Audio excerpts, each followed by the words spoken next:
Le portail des Maraîchers, c'est un portail qui date du XVIe siècle et plus précisément de 1549, puisque la date est gravée dessus, ce qui évite toute polémique auprès des spécialistes de l'histoire de l'art.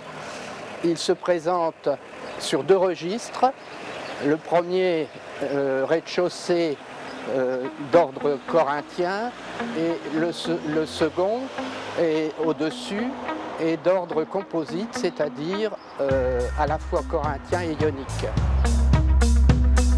Il est surmonté d'un fronton triangulaire au centre duquel on reconnaît les armoiries de Saint-André-les-Vergers, mais qui à l'origine comportait le blason de France, mais qui a été buriné vraisemblablement à la Révolution.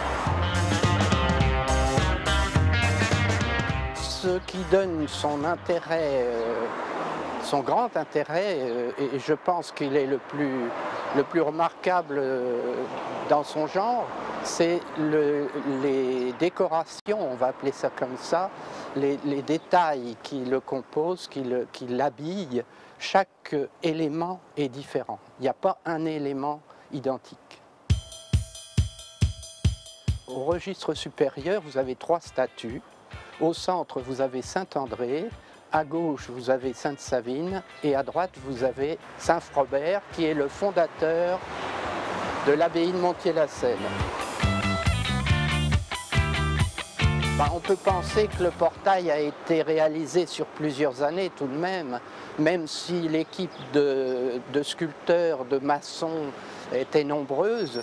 Et on peut imaginer, et c'est ce que moi j'imagine en tout cas, que certains étaient spécialisés dans les colonnes corinthiennes, etc., etc.